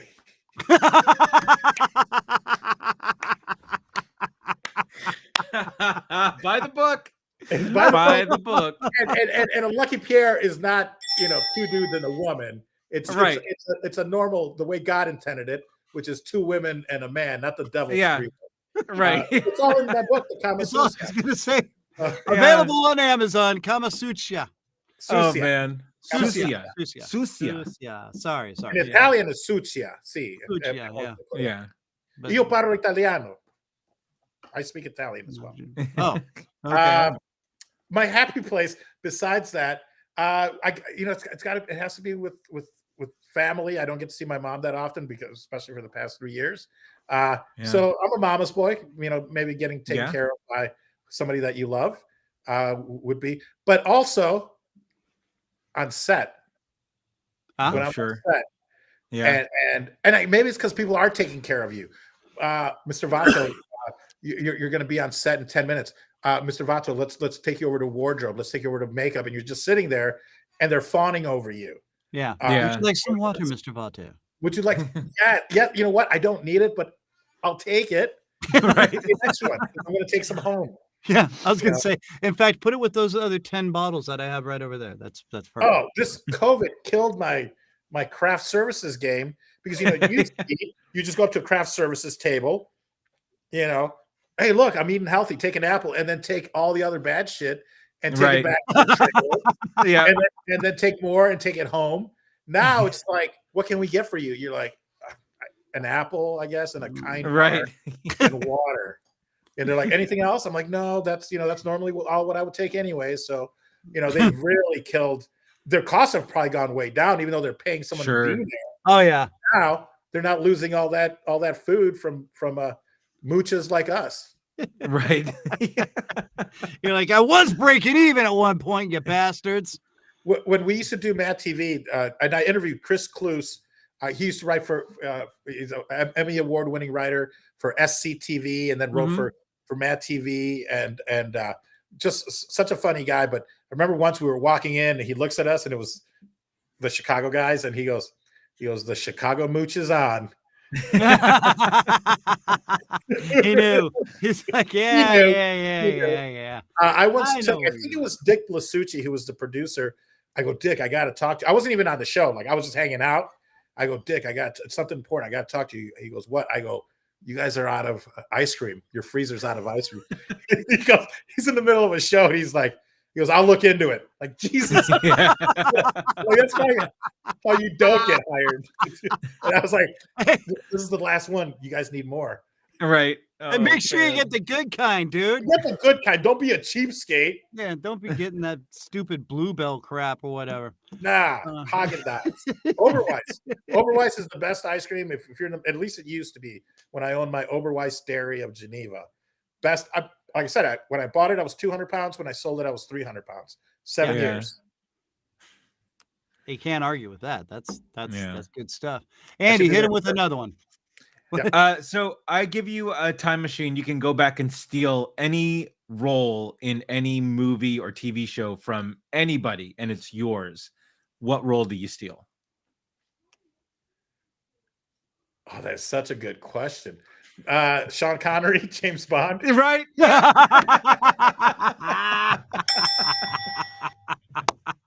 Nope, nailed it. All right. Okay, now. This was teased a little earlier. You have a choice to save the world, Paul. Iron Man or Batman? Who do you choose?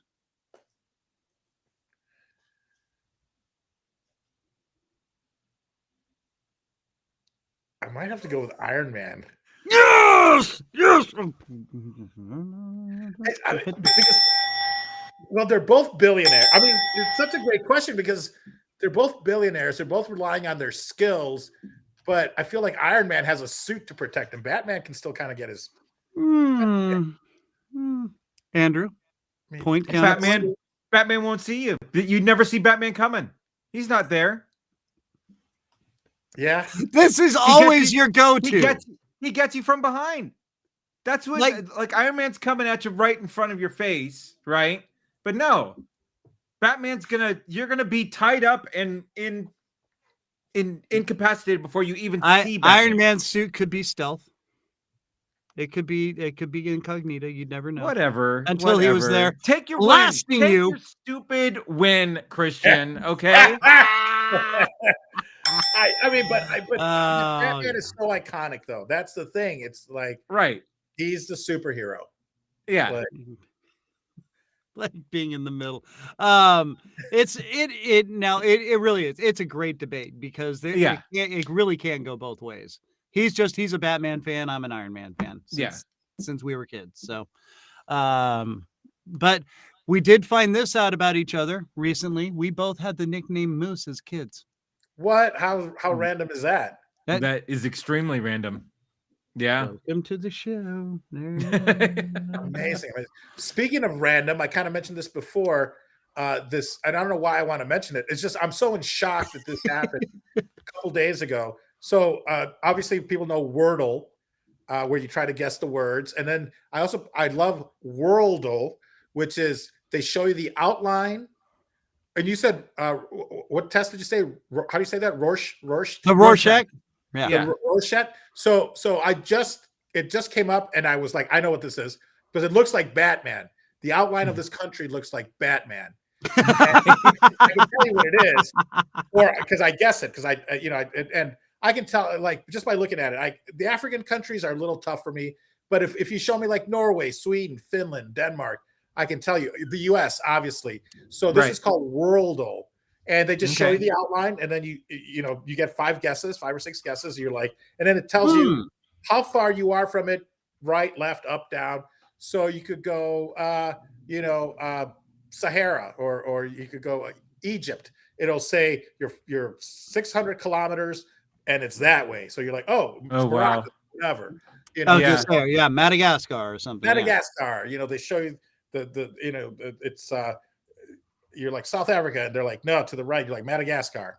So, but then they have another one called semantics or something like that, and the object is to guess what word they're thinking of. And they'll give you clues as to how close you are semantically, how close you are to that word. So 2 days ago, I go, okay, country. And it goes, cold. I go, okay, monkey, cold. I go, pencil. They're like 100% right. Are you crapping me? 100% right. It was pencil. The third, normally it'll take you 10, 15 guesses. You're trying to get closer. And then you're like, and then you might say pencils, and they'll be like, okay, 99%, that's close enough. But I was like, this cannot be. I'm like, I should have played the lottery. I should have gone and played slots. Dude. And man. It was 2 days ago, and I was just like, how the hell? That's incredible. Random. They're like, yeah, that's your word. And I looked, and sure enough, Yeah. That's awesome. What's the name of the game again? Semantic or semantics. If you go to World, WORLDLE, Worldle, at the bottom, it'll say, do you also want to play our other game, semantics? Oh, okay. And it's like, but I'll send you the link, because it's like worldle.fr. It's maybe from France. Okay. But if you like geography, it just shows you the outlines of different countries. Oh yeah. And then now they have like statal, so it'll show you the different states. And then you try to guess the state in the U.S. But I'm actually better at countries than I am, I think, at our U.S. states. Right. Yeah. But that's amazing. I'm going to call my alarm company right now and change the password to Country Monkey Pencil. Well, yeah, and there goes my password for work. So right, I'm going to change that when I get into work tomorrow. There goes my NFT wallet password. Right. My crypto's been exposed. Right. So there goes all the money I've had in the world. Okay. My goodness. All right, let's Andy, one more. Yeah. Oh geez. Okay. Feel free to take the 5th on this one. But what is the funniest way that you've ever broken the law?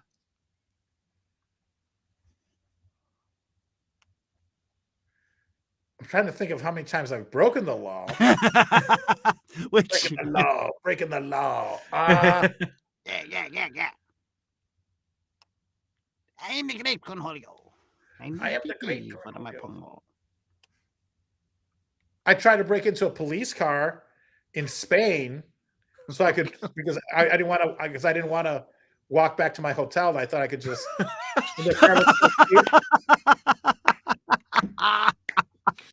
Did you get in? No, it was. I can't remember if it was locked or I got in, but I couldn't find the key. Thank God. Okay. Oh my gosh. So I guess breaking into a police car. In Spain, because going like they're not like real police. This is fucking Spain. Right. You guys don't carry guns. You suck. And it was like a cute little car. It was almost like a golf cart. I was in my mind. Yeah. Like those little Fiats that they got running around. Like a Yugo or something. Yeah. Yeah. Something like that.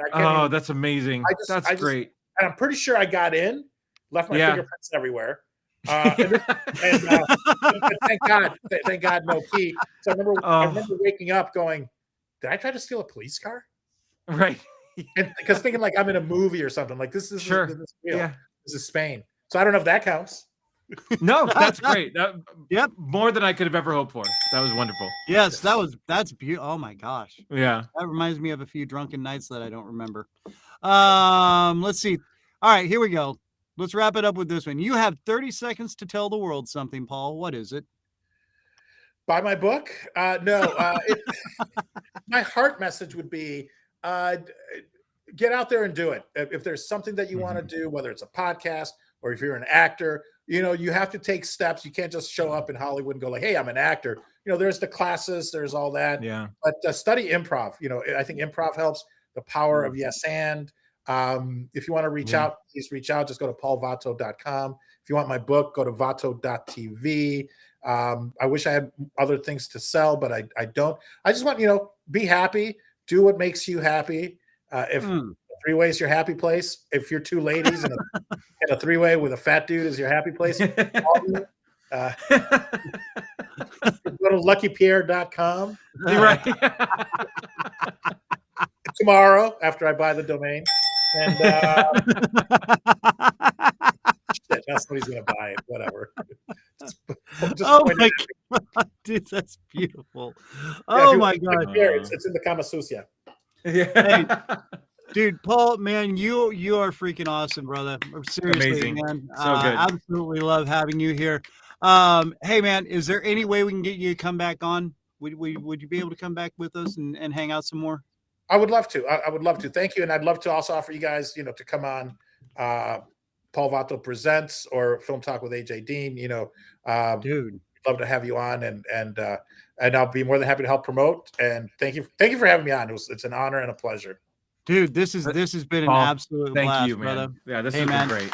Paul Vato, make sure you check him out. We'll have links to his websites and all his books and everything on our webpage. Paul, again, I can't thank you enough, man. It was so worth the wait to get you on here. And I'm trying to cue up your exit music here. Little Christmas and Hollis, not quite, the Midwest flavor, but it's still Christmas music. So I'll turn my antlers sideways and yo, sup? That's right. We getting it. There we go. Ladies and gentlemen, Paul Vato, thank you so much, my brother. Oh, dude. Oh, man, that was awesome. Amazing. Such a great interview. Yeah. Dude. Oh, that was so much fun. And to everybody who chatted with us, Mark, Patsy Ann, 69mega.com. We don't want to find your love, but thanks for chiming in with us. We truly appreciate you not being there anymore. So that's why we removed the chat. And I had to block. Yeah. But dude, I can't wait. He's so great. Yeah, on. Definitely. And I want to I got to get the book just to check it out, man. That's that just looks hilarious. Why can't I get rid of these? I'm on the wrong thing here. There we go. You can get rid of all the random questions. You too, Patsy. You have a wonderful Christmas. Mark, have a wonderful holiday. Thank you guys so much for tuning in. And yes, thank you all so very much.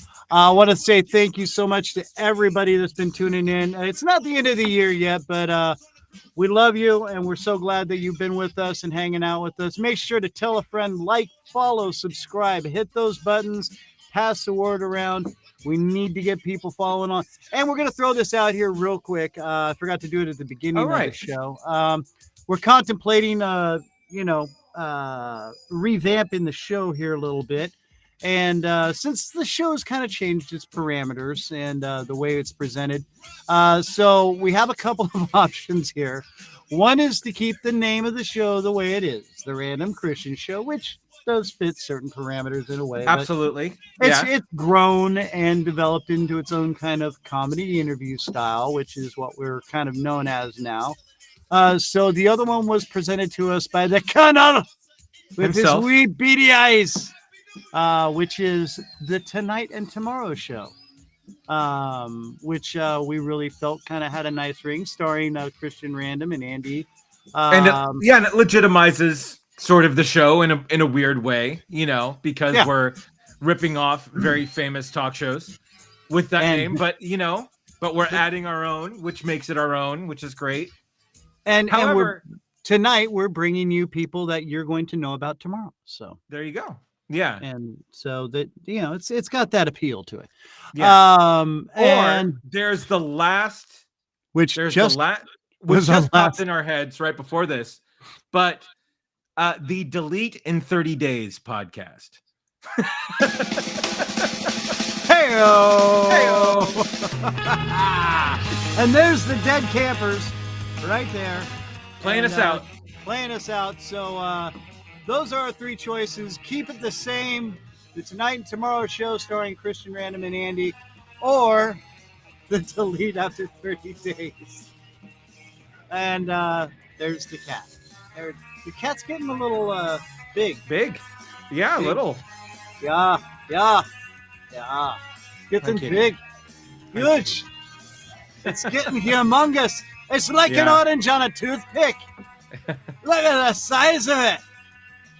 All right. That one's gonna hurt. Yeah. Speaking of which, I got to go get me wee dog. He's all fluffy and fuzzy.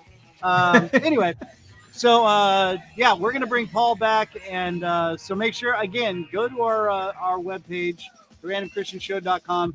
We will have links to Paul Vato and his Celebrity Centric Paul Vato Presents podcast. It's out there on Good Pods, like we are, or even iHeartRadio, like we are, and Spreaker, and all the other podcast sites.